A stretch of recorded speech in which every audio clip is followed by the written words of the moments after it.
Hello and welcome to this second session about 2020 mains paper 2 analysis. This is Harshit Bharadwaj. I'm sure you must have seen the paper 1 analysis I did yesterday. So have a look at that if you haven't. In this video, we'll look at paper 2. Some students feel that paper 2 was a little more difficult than last year. And definitely in 2020, paper 2 is a little more difficult than paper 1. We'll try and figure that out. This is me, Harshit Bharadwaj. I teach English Literature Optional at Unacademy. I'm an author of a HarperCollins book. I've had my master's level education in literature. Before moving any further, there is a very urgent announcement from Unacademy about the batches they're starting for 2021, 22, and 23 aspirants, starting on 1st of February. If you're watching it today, you can still enroll at a discounted fees. That's why I'm sharing it with you, because the fees is going to increase. That's the inside news. If you're preparing for 21, 22, 23, go and check it out. The links are in the description.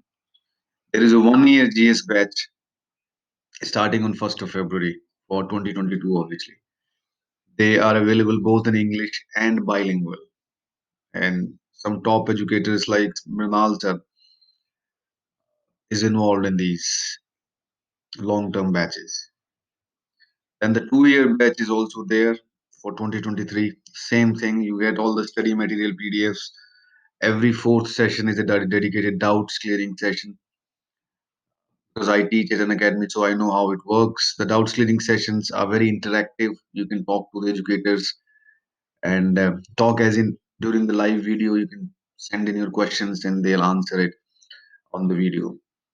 You get prelims test series as well, part of this course.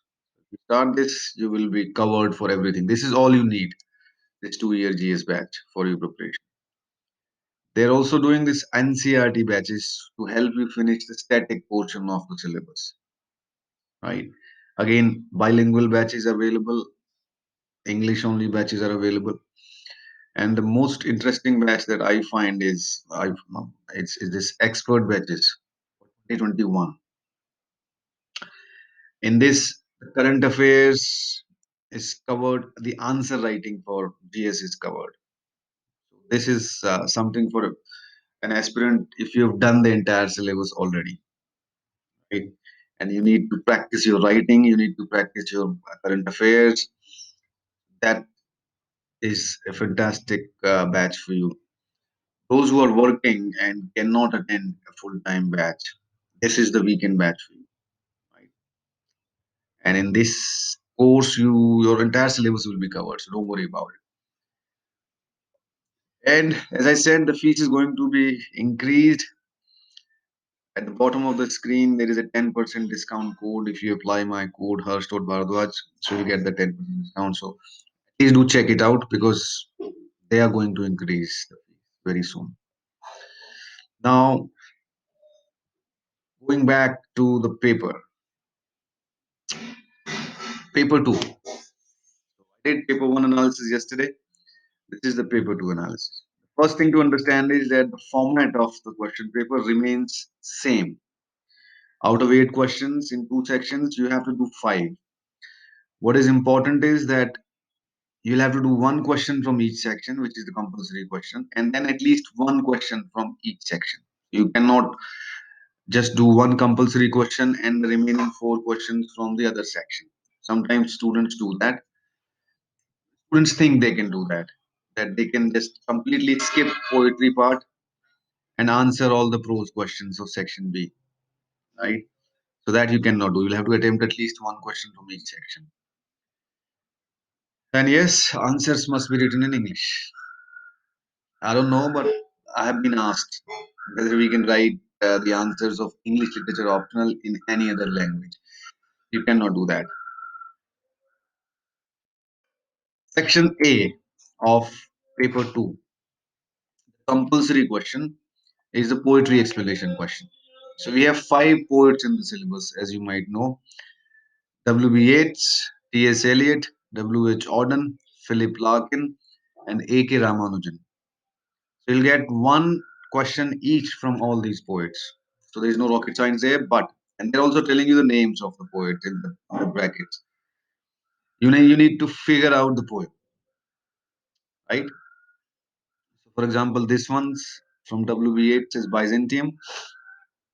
If I'm not wrong, then second one, Eliot's poem. This is from The Journey of Magi.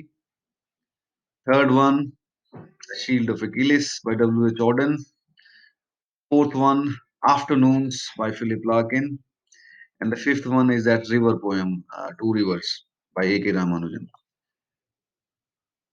How do you attempt this poetry explanation question in 150 words?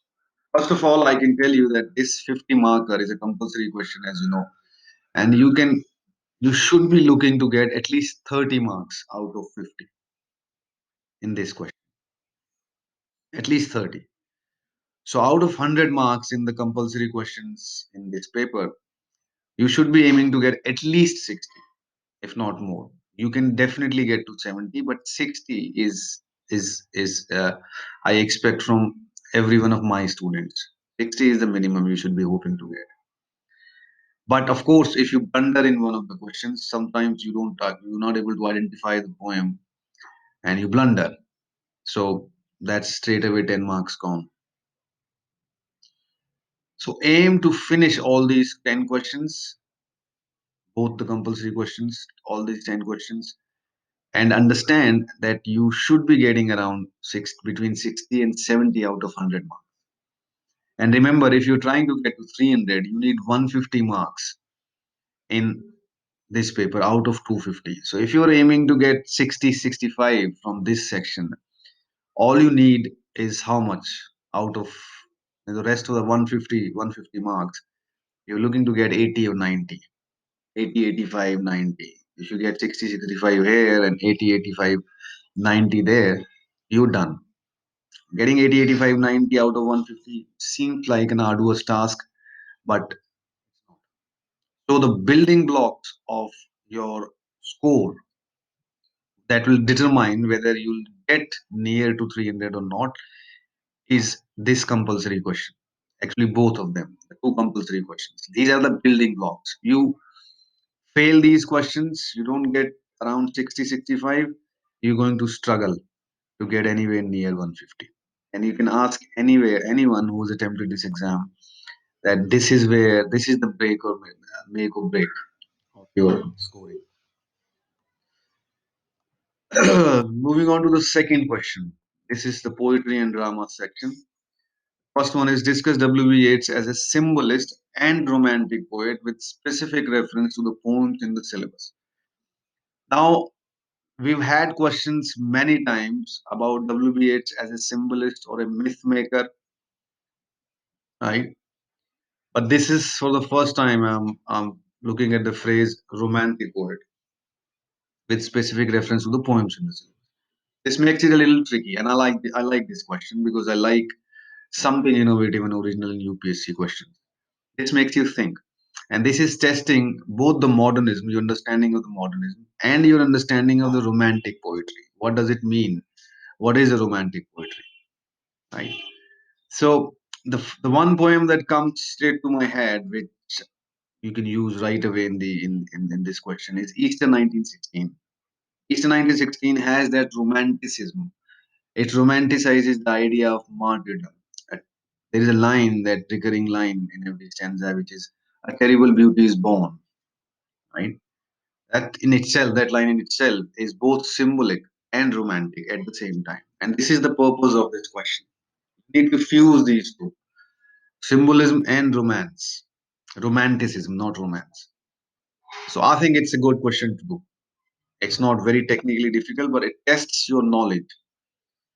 Second one, T.S. Eliot. T.S. Eliot's renditions of the mind of Europe are profoundly problematic insofar as they retrieve selective pasts. Would you agree? Give examples from the poems in the syllabus. Now, the three poems that we have in the syllabus, T.S. Eliot's poems, Love Song of Alfred Prufrock, Burnt Norton, and The Journey of Magi. In each of these poems, we can see this, where Eliot is retrieving selective pasts. Based on that selective past, he's making or not making an argument. So, what you have to show in this question is how is it problematic? How is it, why is it a modernist problem? That's what you have to figure out.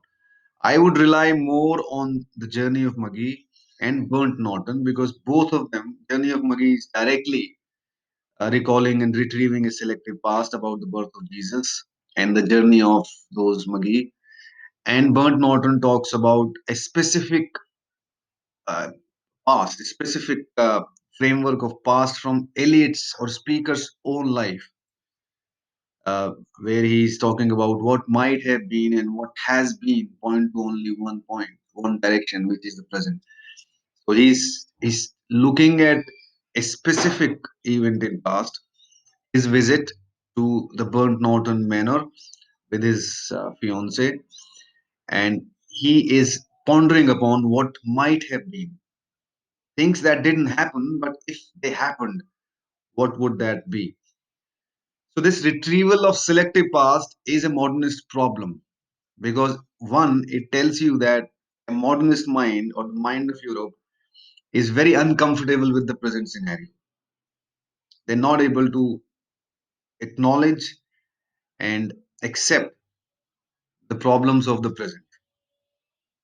But what is problematic in retrieving past is what kind of past they're retrieving and why. So do they go back to an event in past which helps them make sense of the present fragmentation and disillusionment? That's what you have to understand. It is a good question. T.S. Eliot's questions are always invigorative and complicated, but this one's not that difficult, but it's different. So this gets my vote for a brilliant UPSC question. Third one, discuss how the close connection between modernism and difficulty made it appear increasingly isolated, elitist, and apolitical. Now, this is a literary era question. Paper 2 is entirely, at least most of the text are modernist texts.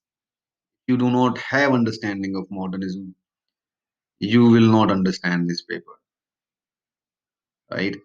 So you need pretty good handle over modernism. And if you understand what modernism is, if you understand the features of modernist writings, if you understand the problems that the modernist writers faced, and how those problems and everything else is visible in the texts. So the three keywords at the end of this quote: isolated, increasingly isolated, elitist, and apolitical. I think if you take any one text from the syllabus, let's say I'll take T.S. Eliot's Love Song of Alfred Prufrock.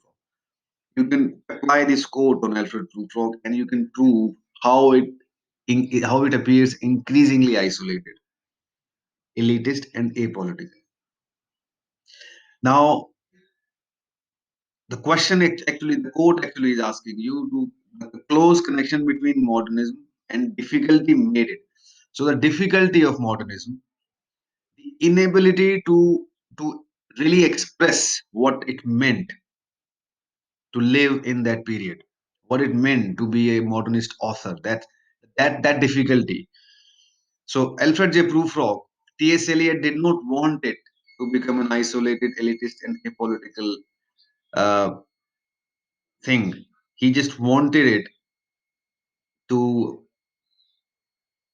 showcase his modern psyche. That's all he wanted it.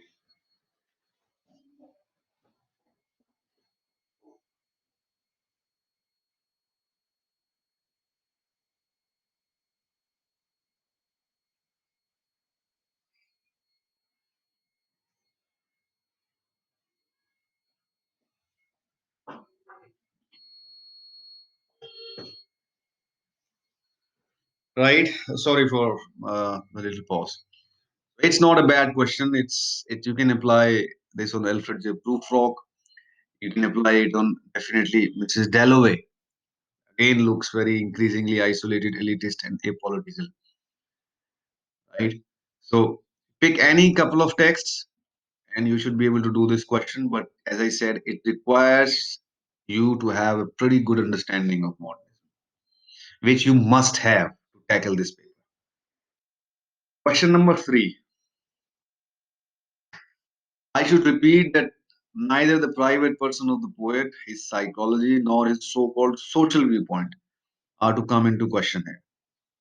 What matters is the poem itself as a philosophical sundial of history. Analyze the poetry of W.H. Auden in the context of this statement. So this statement basically says that the ideology of the poet and his viewpoints, his opinions, his understanding, all that should not be used to understand his poetry. And his poetry is like a philosophical sundial of history. It has a place in history and it comments on the history. And you should read that poem without keep taking into account the ideology of the poet, which is exactly how poetry should be read, right?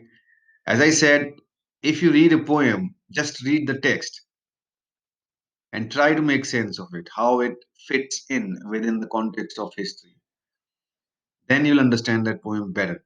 So, with W.H. Audens, we have a couple of poems which are very much a philosophical sundial of history. For example, Partition.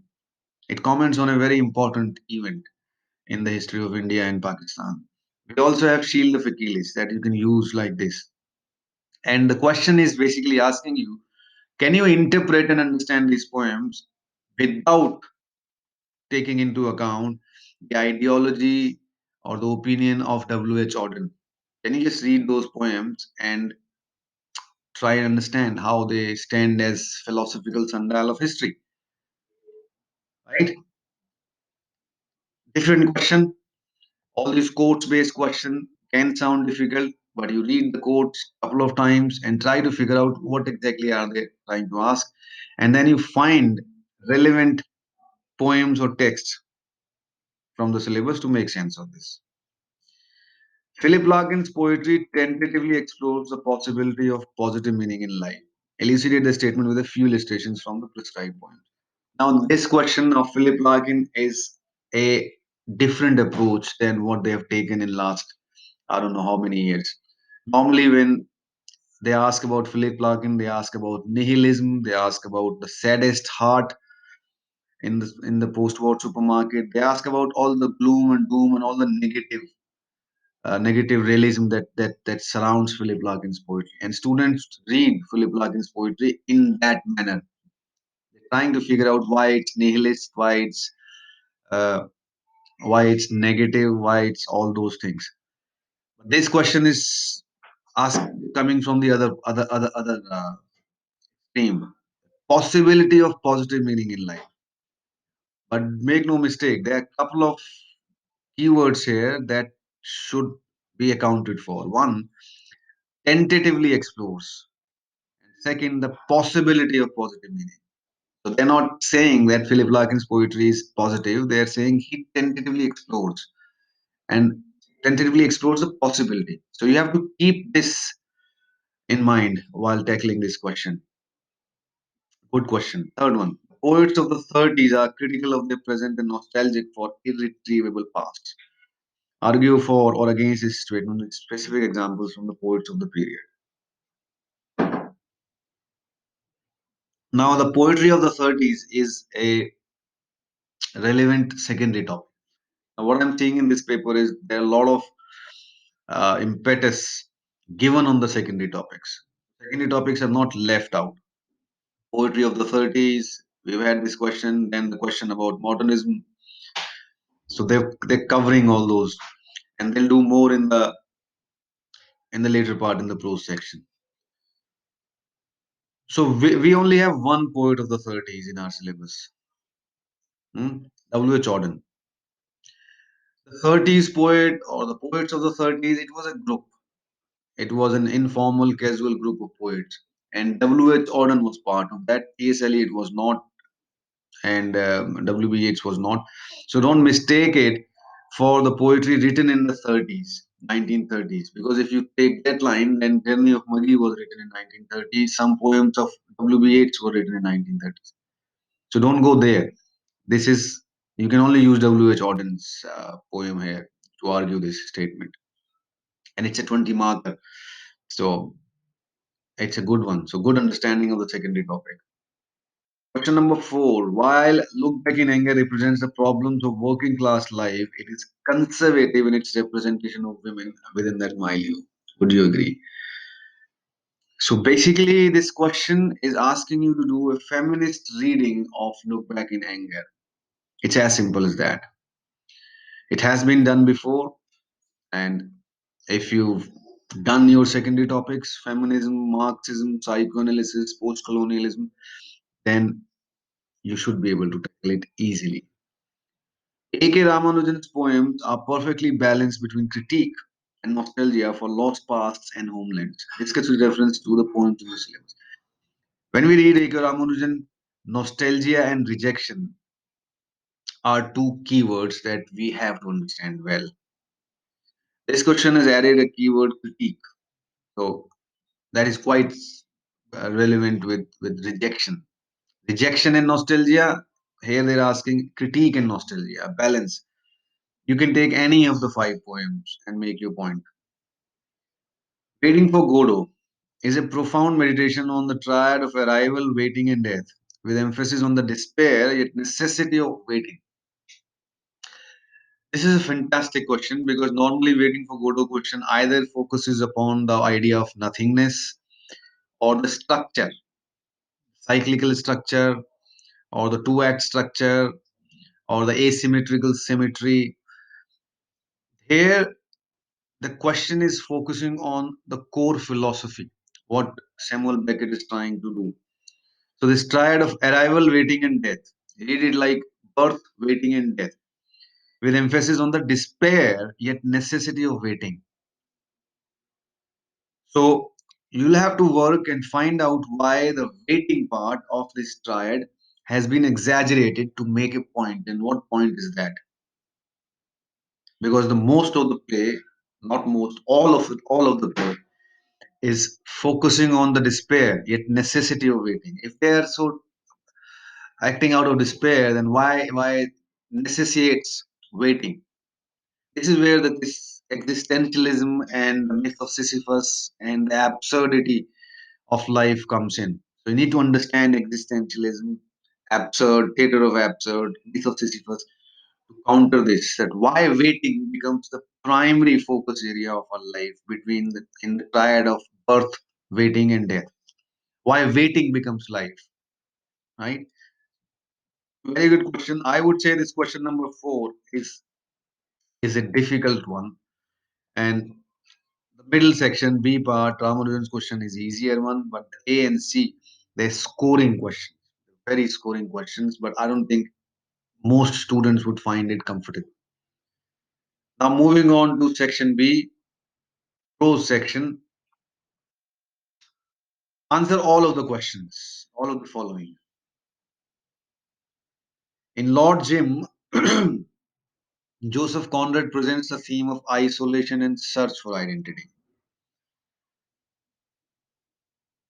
These short notes, since last year, they changed this last year that now they're giving these short notes in the form of a question. If you can go back to previous past year question papers, you will see that these short notes used to appear like the short notes in paper 1, just a sentence. Now they're framing it like a question, which is a good thing for us. Okay? Because we know exactly what to answer. So the difference between this 10 marker question and the 15 marker and 20 marker is this, that this 10 marker is absolutely clear and singular in its approach. There is no ambiguity what they're looking for. Right? So it's supposed to be only a 10 marker and you're supposed to answer this. So Joseph Conrad's theme of isolation and search for identity is a basic theme we prepare when we do Joseph Conrad. So it's an easy one. Then discuss the use and significance of epiphanies in a portrait of the artist as a young man. Everyone's read the girl on the beach scene. Everyone's, you know, studied what it means, the symbolic significance of that scene. So this is exactly what this question is asking. The conflict between Gertrude and Walter in Sons and Lovers is often compared to the social conflict between the middle class and the working class. This is a Marxist reading of Sons and Lovers.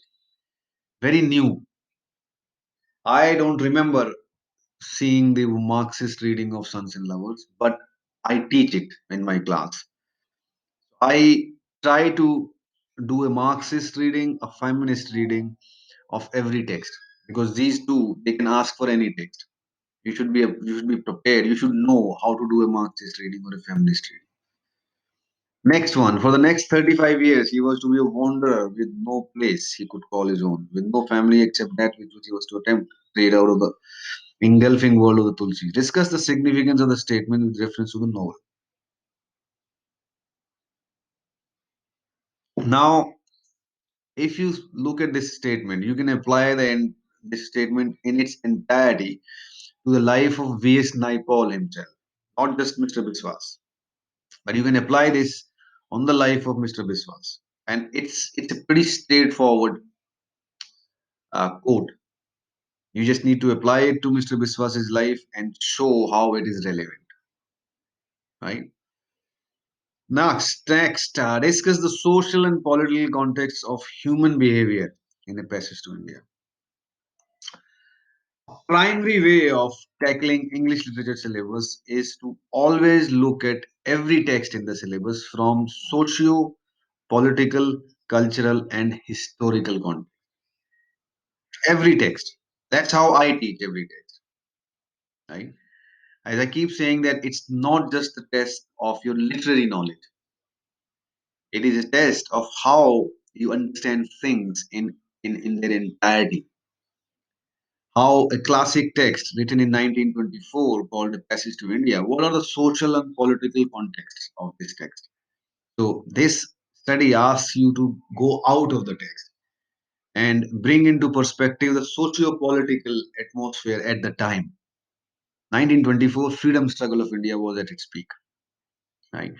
And the funny thing in this text is that we do not see much of anything related to freedom struggle of India.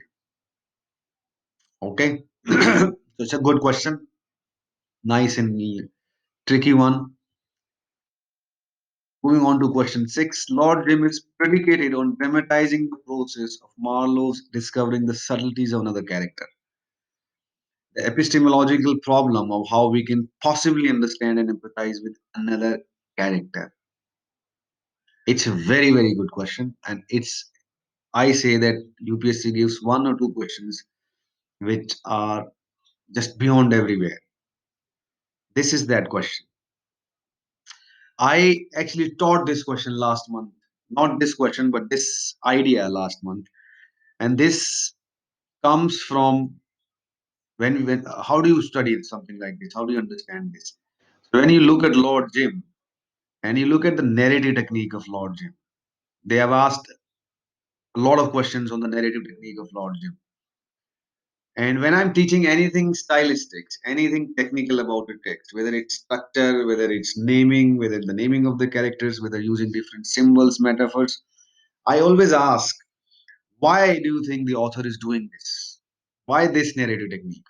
So the narrative technique of Lord Jim relies upon Marlowe narrating a story of Jim based on collecting evidences, collecting anecdotes about his life, right?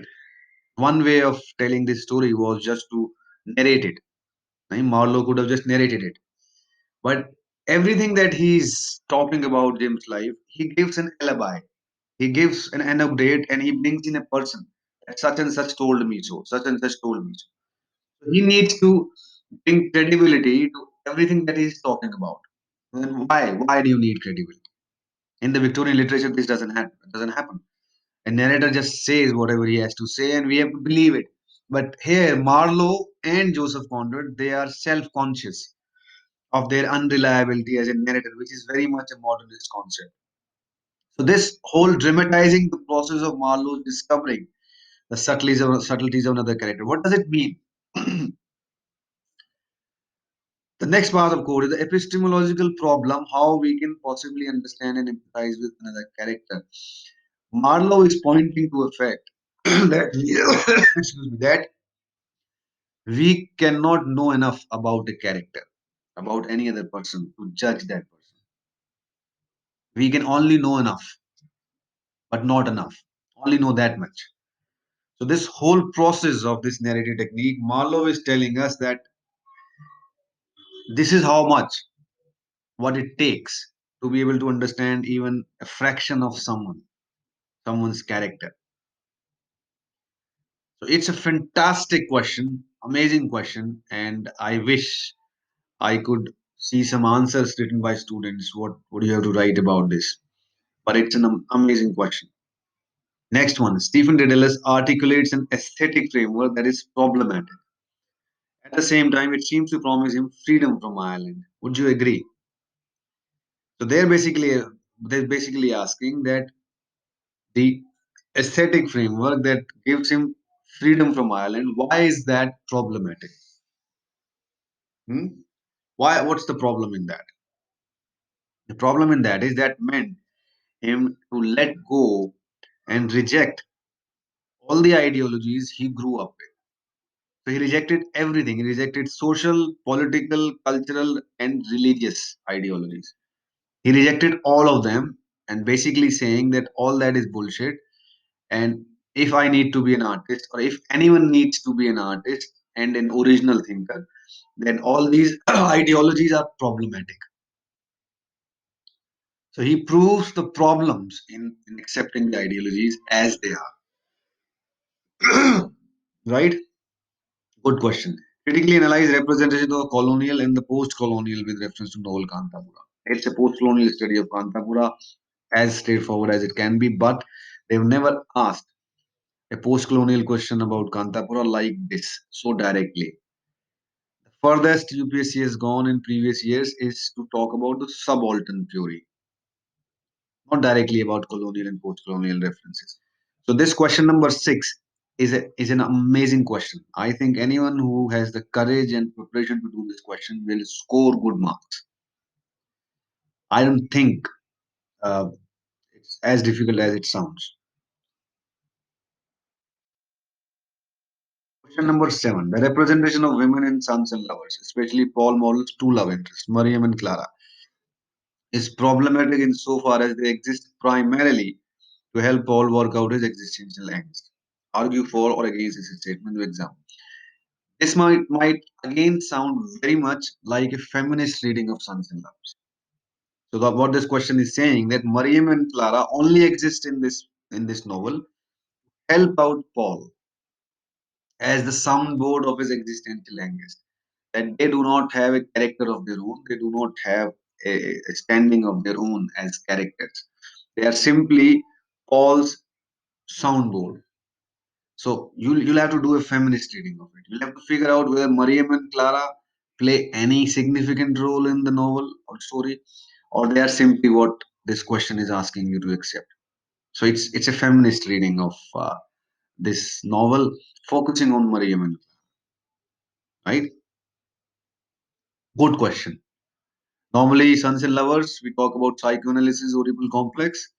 You will have to apply some psychoanalysis here as well, but primarily it's a feminist reading. Ian Foster's characterization of India and Indians in a passage to India is well intentioned but flawed. Discuss with specific textual. This is a variation of a question that they've been asking every other year.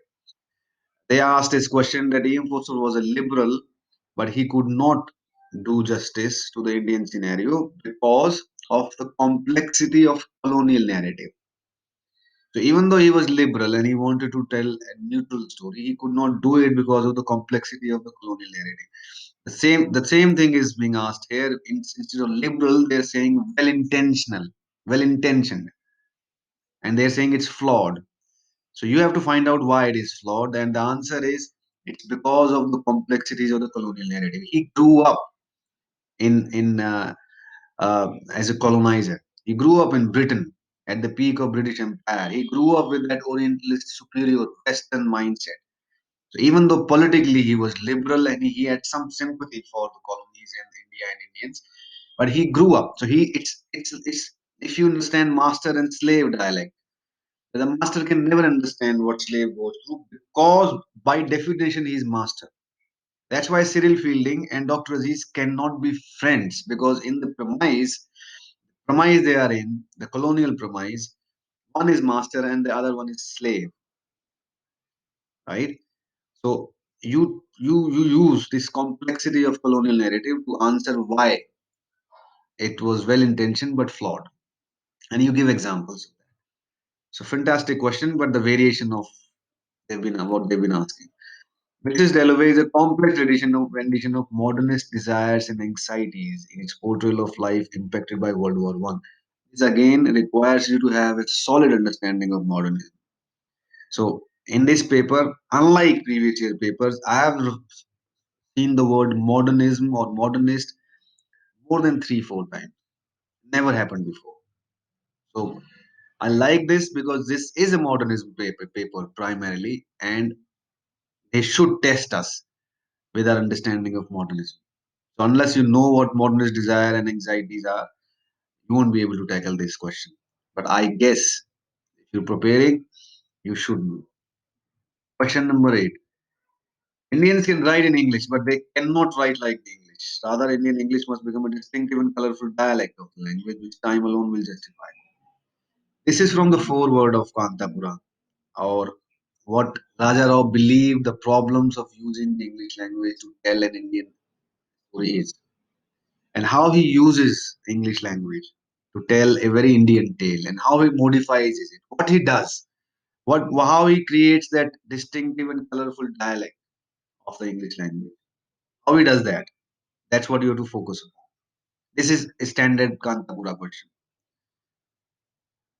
Realities such as poverty and degradation are made to seem grotesque. Their social and ideological contexts are quite removed. We had a social and political context question, the short notes about access to India. Now we have a social and ideological context for House from Mr. Biswas. So, do you understand what I mean by that? Every text you read, you have to read it within the context of socio political, cultural, and religious context and historical. This is what it means. If you don't know, do that, you won't be able to do questions like this. And I'm so glad that what I have been saying for last couple of years, this question paper proves that. This question paper validates my thinking that you don't just focus on the text, you focus on the socio political, cultural, and historical perspectives of it. So, but what they're saying is that realities such as poverty and degradation are made to seem grotesque. Their social and ideological contexts are quite removed. So, in House for Mr. Biswas, they Waste Naipaul is not really focusing on the social and ideological context of the realities of a post-colonial society. So you have to prove that, and it's a big question. It's a big one. I doubt a lot of students attempted this. Last one. Life is not a series of gig lamps symmetrically arranged, but a luminous halo, a formless, shapeless something. This is very much a modernist quote. If you understand what modernism is, you understand what this means with regards to Mrs. Dalloway. So I'll say that this question paper is trickier than last year. Definitely trickier. Definitely. And I hope and expect that the similar kind of question paper comes next year. Because not only this question paper has a lot of scope for scoring good marks, because they're asking real analysis. They're not asking copy paste canned answers. In paper one, we had at least half of the questions which were straight from the university guidebooks. But in this one, not a single one, not a single question is straight from the university guidebooks or a question that you could have prepared and made notes of and रट्टा मार लिया आपने ऐसा एक भी question नहीं. You'll have to work at these questions. And if you have not prepared well, prepared as in, I mean, If you have a good teacher and you've done critical analysis, you've done socio-political, cultural, historical reading of the text, you know your feminism, Marxism, psychoanalysis, and post-colonialism, then you can do this paper. You should really relish this challenge of doing this paper. So in 2021, I am hoping my students, if they get this paper or something even more extreme along these lines, they'll score. They'll score great marks. A couple of my students said for this year, and they're absolutely delighted. They're not complaining. That proves that uh, it's not very difficult paper, but it is a fantastic paper. This is how UPSC should make question paper for English literature. On that note, I wish you all the best. If you're looking for my guidance, I teach at an academy and my batch is starting on 2nd of February for paper 1. So you should check out my batch 2nd February. And until then, I wish you good luck for your education, for your preparation, for your studies, and for your life. This is Harshit Bharadwaj signing off. Take care and bye bye.